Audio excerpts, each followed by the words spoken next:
J'ai le privilège de commencer ce nouveau trimestre avec vous et le thème qui nous est proposé pour ces 3 mois est l'évangile de Luc. Mais avant de débuter cette étude, je voudrais vous présenter les pasteurs qui sont avec moi aujourd'hui. Il s'agit de Erwin Kestner. Bonjour. Bonjour, pasteur. Et de André Villers. Bonjour. Vous les connaissez. Ils ont déjà eu l'occasion d'être sur le plateau de la Bible au quotidien. Nous leur souhaitons bienvenue. Et je vous propose de commencer par un moment de prière. Seigneur, notre Dieu, notre Père, nous voulons te remercier de ce privilège et de la joie que tu nous donnes de pouvoir nous retrouver pour étudier ta parole. Et comme à chaque fois, Seigneur, nous voulons te demander ta présence, ton Esprit Saint, afin que tu nous instruises, que tu ouvres notre intelligence, que tu nous donnes la compréhension, Seigneur, de ces textes de ta parole dont nous allons parler ensemble. C'est en Jésus que je te demande ces grâces. Amen. Amen. Amen. Luc, 3e évangile du Nouveau Testament. J'aimerais que nous fassions un zoom sur Luc et sur son auteur, du même nom d'ailleurs, et nous verrons ce qu'il a à nous apprendre. Tout d'abord, pasteur Villers, ma première question, qui était Luc ? Alors Luc est un homme qui s'est converti apparemment suite à la prédication de l'apôtre Paul. Il serait devenu chrétien et il était donc médecin au service d'un autre chrétien qui s'est converti, qui s'appelle Théophile. Donc c'est donc à ce Théophile que s'adresse Voilà. l'évangile de Luc. Oui, c'est à ce Théophile que s'adresse cet évangile. Paul avait parfois des petits soucis de santé, on le voit plusieurs fois dans ses écrits, il fait mention. Et comme Luc était médecin, on pense que Théophile aurait demandé à Luc de suivre Paul dans ses pérégrinations pour pouvoir s'occuper de sa santé. D'ailleurs, il l'a suivi pratiquement à la fin de son ministère. Tout à fait. D'accord. Merci. Et pasteur Kestner, est-ce qu'on peut, justement, à cause de ça, ou grâce à ça, situer à peu près l'époque où l'évangile de Luc a été écrit ? Alors, selon les spécialistes, c'est après l'année 60, avant 65, donc disons entre 61 et 63, qu'on pense que cet évangile a été écrit. On pense que, ou probablement, le premier évangile, c'était l'évangile selon Marc, Matthieu après, et le troisième évangile synoptique, c'est Luc. Luc. Donc, si je comprends bien, Luc n'était pas directement témoin oculaire de ce qui s'y passait. Apparemment, non. Apparemment, Luc est un converti. Et il a connu des personnes qui ont connu Jésus. Il a connu lui-même des témoins oculaires. Et en plus, ce que nous savons, parce qu'il le dit, il a fait des recherches. Des recherches, tout à fait. Il a lu. On ne sait pas s'il a lu seulement Marc et Matthieu, si c'était déjà écrit. Mais de toute façon, il a fait des recherches pour pouvoir avoir plusieurs sources pour pouvoir écrire son évangile. D'ailleurs, ça c'est intéressant de voir que quelqu'un qui est inspiré par Dieu a besoin aussi des sources extérieures ou peut utiliser des sources extérieures pour écrire un livre inspiré par Dieu. Et puis Luc a été avec Paul, donc il a entendu aussi la prédication de Paul. Paul a rencontré Pierre, a rencontré d'autres personnes, peut-être Jean, Marie, etc. Très certainement d'ailleurs, puisqu'il rapporte des choses sur la naissance de Jésus, qu'il a dû savoir ça auprès de Marie. Et donc, comme il suivait Paul, il a rencontré ces gens-là et il a pu, comme ça, avoir de la matière pour pouvoir écrire son évangile.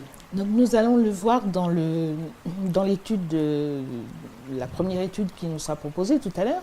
Mais ce qu'on peut déjà dire, c'est que c'était quelqu'un de méticuleux, quelqu'un de sérieux, qui a fait des sérieuses recherches. Et qu'est-ce qui peut caractériser l'évangile de Luc par rapport aux autres évangiles? Alors justement, dans l'évangile de Luc, on trouve, c'est l'évangile où on a le plus de repères dans le temps. Il nous donne des dates. D'accord. Et ça nous permet de situer les événements. Donc on voit qu'il est sérieux et qu'il a fait des recherches pour savoir à quel moment ça s'est passé. Quand il nous parle du baptême de Jésus, il nous dit que c'était l'année de Tibère, par exemple, etc. Donc on a, grâce à lui, on peut se repérer dans le temps. D'accord. Et ça, c'est important. Grâce à ça, d'ailleurs, on a pu à peu près déterminer la date de naissance de Jésus. Enfin, grosso modo, environ quelle année il est né. D'accord. Et comme vous avez dit tout à l'heure, c'était un médecin, donc c'était quelqu'un de cultivé. C'était quelqu'un de cultivé, certainement. En plus, si on part de l'idée que Matthieu écrit pour convaincre les Juifs, Luc, en écrivant à quelqu'un qui s'est converti, puis les païens, il écrit plutôt pour cela, même si on ne peut pas dire que c'est que pour eux. Mais il a un style différent déjà, ça se voit, n'est-ce pas? Chacun a son style et il apporte des informations que les deux autres synoptiques n'ont pas. Ne donnent pas. Souvent, on parle de Luc comme étant un peu l'évangile universel, ouvert. Ça ne veut pas dire que les autres ne le sont pas, bien sûr, mais il a un style qui parle plus facilement à celui qui n'est pas forcément croyant. Alors justement, Enfin, dans le contexte de l'époque, hein, bien sûr. nous allons voir cette première leçon, donc cette première étude, qui a pour titre « La venue de Jésus ». Et pour cela, nous allons prendre les chapitres 1 et 2 de Luc. Et d'emblée, ce qui frappe, c'est vrai, c'est le sérieux de son travail. Nous l'avons dit, il a entrepris des recherches méticuleuses, il y a eu des éléments factuels, il a interviewé des témoins oculaires. Et quel est le souci de Luc en voulant présenter un récit le plus authentique et le plus rigoureux possible à ce Théophile? Je pense que son souci, c'est de montrer que c'est vrai, que ce n'est pas une légende, que ce n'est pas quelque chose d'inventé. Ça se situe dans le temps, il peut situer les personnages, il peut citer des lieux, etc. Et donc, c'est quelque chose qui s'est réellement fait.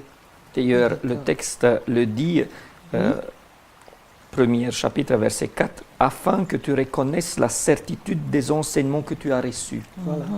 Que ce que tu as cru, tu vois qu'il y a des indices historiques et que ce n'est pas seulement quelque chose qu'on doit croire aveuglement. » Voilà.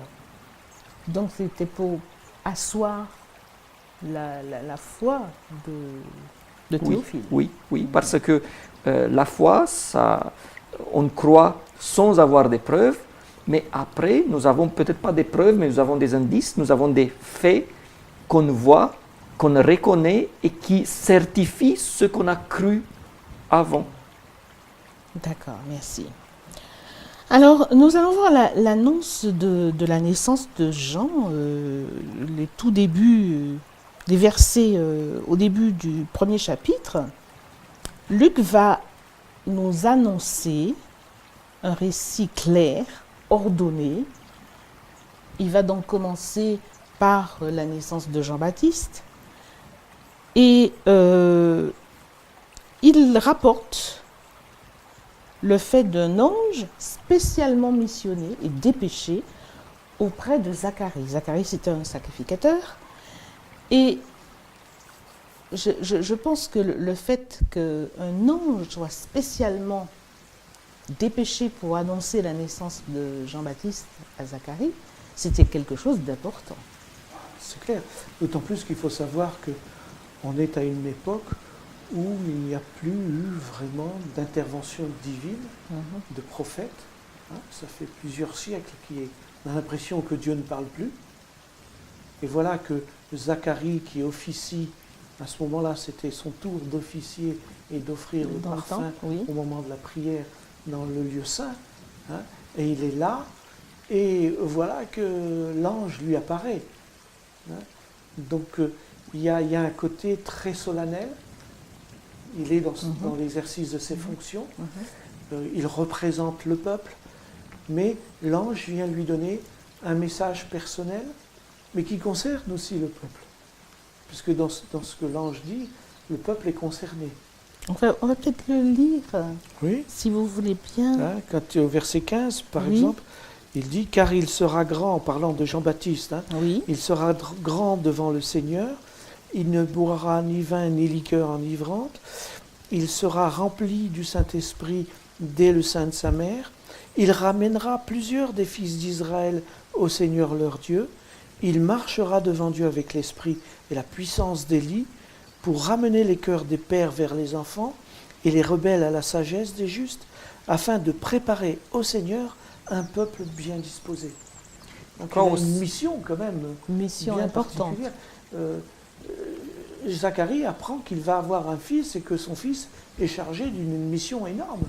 Tout à fait. Je crois aussi que Dieu veut montrer qu'il n'agit pas par hasard. C'est pas très souvent, mais parfois Dieu intervient et annonce la naissance d'un enfant qui va avoir une mission spéciale. Dans l'Ancien Testament, nous savons c'est Samson, Ça me semble, oui. et maintenant c'est Jean-Baptiste et puis Jésus. Donc on voit que Dieu prépare ce qui doit être fait beaucoup de temps à l'avance. Et il veut que les personnes qui en sont concernées, qu'ils prennent connaissance, conscience et qu'ils agissent selon sa volonté. Parce que, on pourrait dire ça, je pense, si l'ange annonce à Zacharie que son fils va être spécial, Zacharie doit, avec son épouse, faire des efforts pour éduquer cet enfant Oui. selon une certaine façon. Mais en même temps, je pense qu'il est important de voir comment il est important de commencer sitôt que possible avec l'éducation de l'enfant, avec la préparation pour ce que l'enfant doit être après. Et comment ça, c'est une tâche énormément grande et spéciale d'avoir des enfants. Et puis aussi, bon, comme tu le dis, c'est pour les parents, en étant conscients du message, pas du message, de la mission De la mission. qui repose sur l'enfant Jean, qui deviendra le baptiste par la suite à cause du fait qu'il baptise.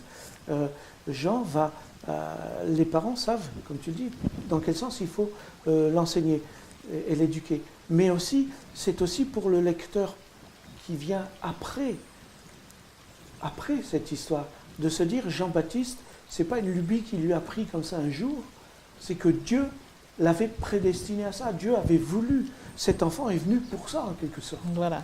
Alors Dieu l'avait prédestiné, les parents ont été informés, et on suppose bien évidemment qu'ils l'ont élevé, qu'ils l'ont éduqué dans cette voie-là. Bah, je pense que si Dieu a choisi cette famille, c'est qu'il savait qu'ils allaient faire ce qu'il fallait.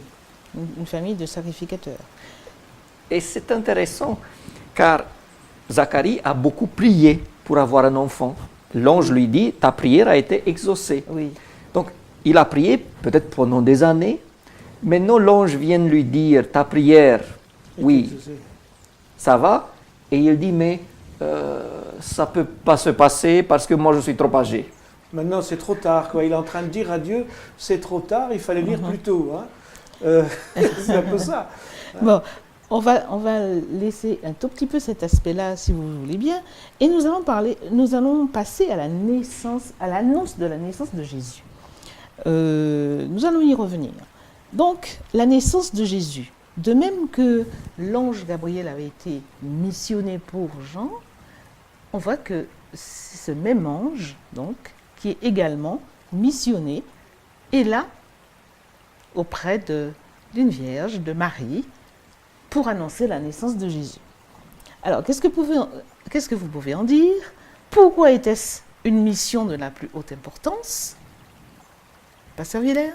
Pourquoi? Pourquoi était-ce une mission de la plus haute importance, cette annonce de la naissance de Jésus? Qu'est-ce que l'ange Gabriel propose à Marie, enfin l'informe? La mission de Gabriel est très importante parce que tout d'abord, il va voir une jeune femme qui va être la mère du Messie. Il ne faut pas oublier qu'en Israël, on attend le Messie. Oui. On l'attend. Hein, et que peut-être toutes les femmes d'Israël, depuis l'annonce de la venue du Messie, prient pour être la mère de l'enfant en question. Et voilà que cet ange vient dire à Marie que cet enfant, elle aura un enfant et que cet enfant, ce sera le Messie, le sauveur du peuple. C'est quand même une mission très importante. D'abord aussi, pour les mêmes raisons que Zacharie tout à l'heure, Marie saura que cet enfant qui va naître, ce n'est pas n'importe quel enfant. Et elle comprendra aussi sa responsabilité de mère dans l'enseignement qu'elle aura à lui donner. Hein? C'est exactement la même chose.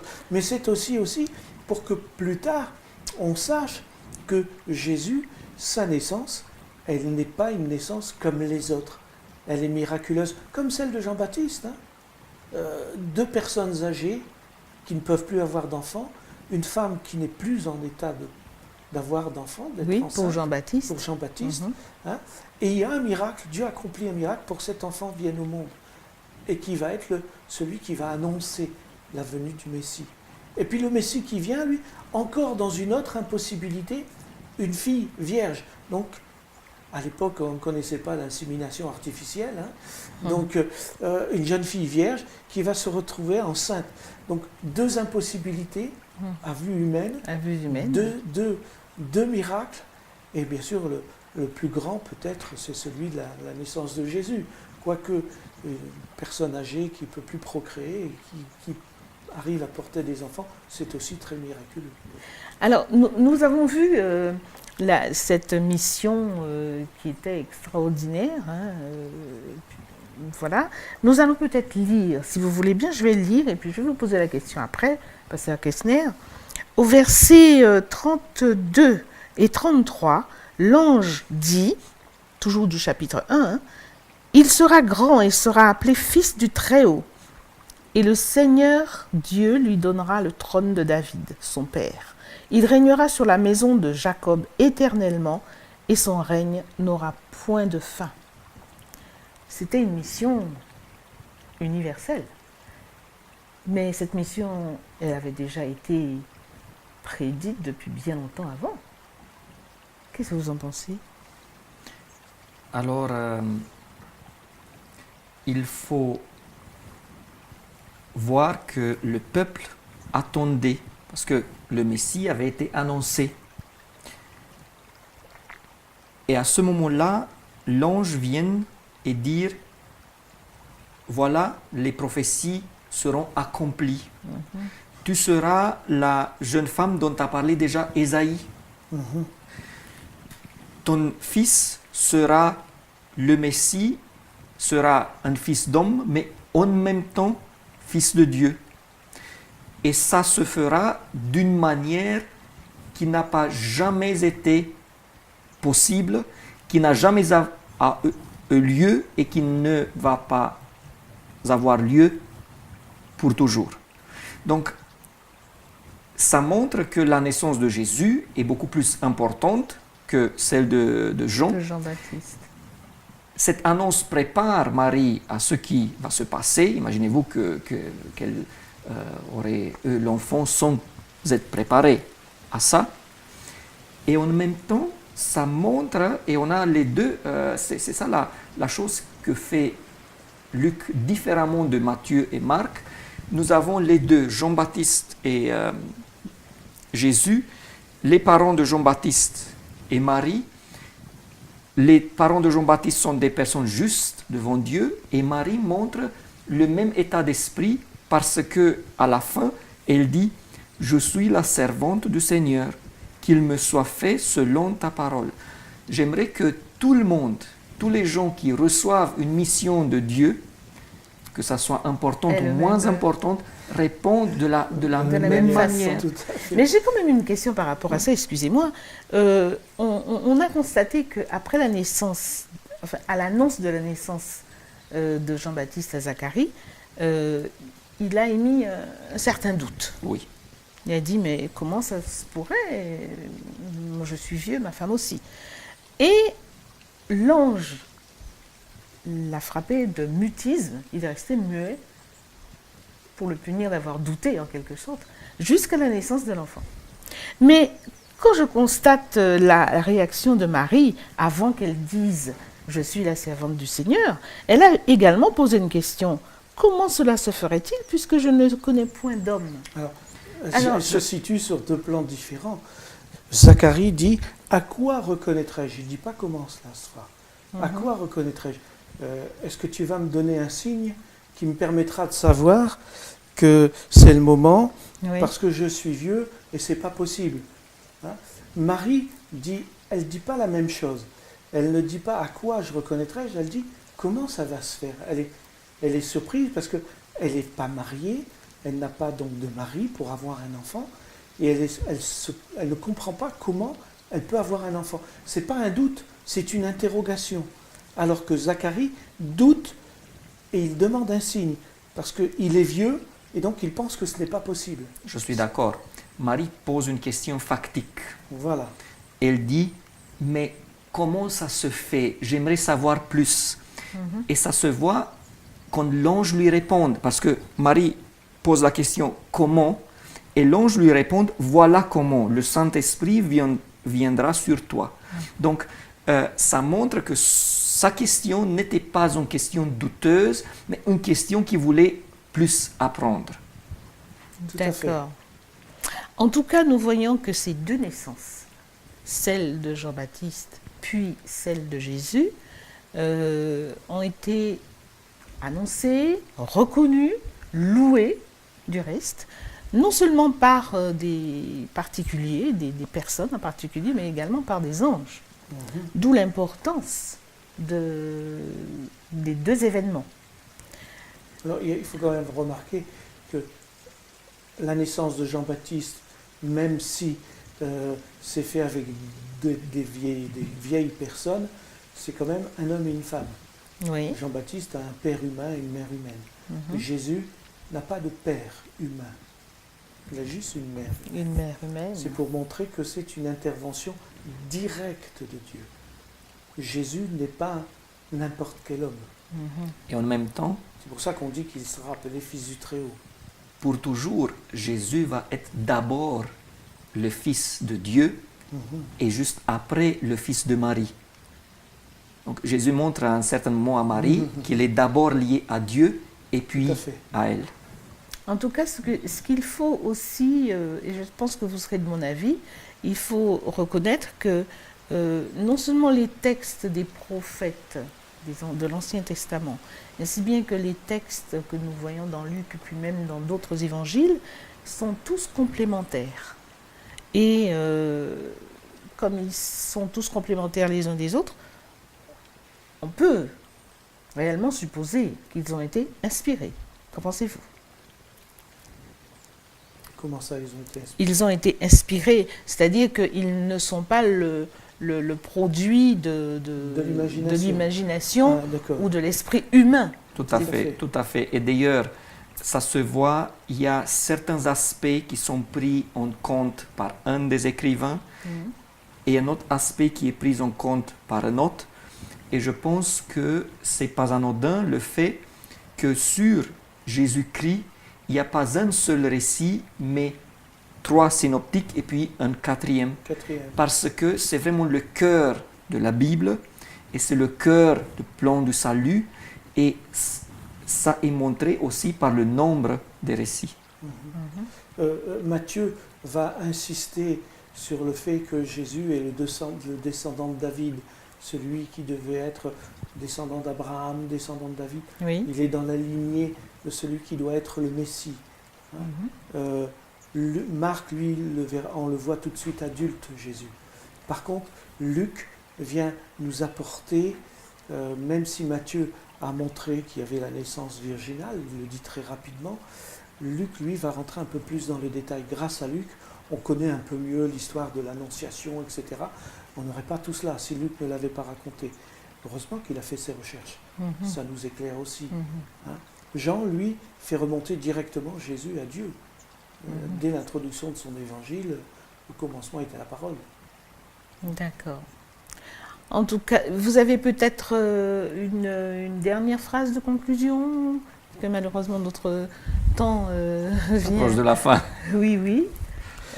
Par rapport à Luc, Eh la bien, venue Luc de fait Jésus. un excellent travail de recherche. Il nous donne des détails importants qui nous permettent aussi encore de nos jours, à nous, chrétiens, de pouvoir asseoir notre foi grâce à ces détails, à ces informations qui nous montrent que la naissance de Jésus, ce n'est pas quelque chose de hasardeux, c'est quelque chose de programmé, de voulu de Dieu, et que c'est miraculeux aussi. On voit véritablement l'intervention de Dieu. Eh bien, je vous remercie à chacun de vous, hein, pasteur Willer et pasteur Kessner, pour cette étude et pour avoir bien voulu répondre à nos questions.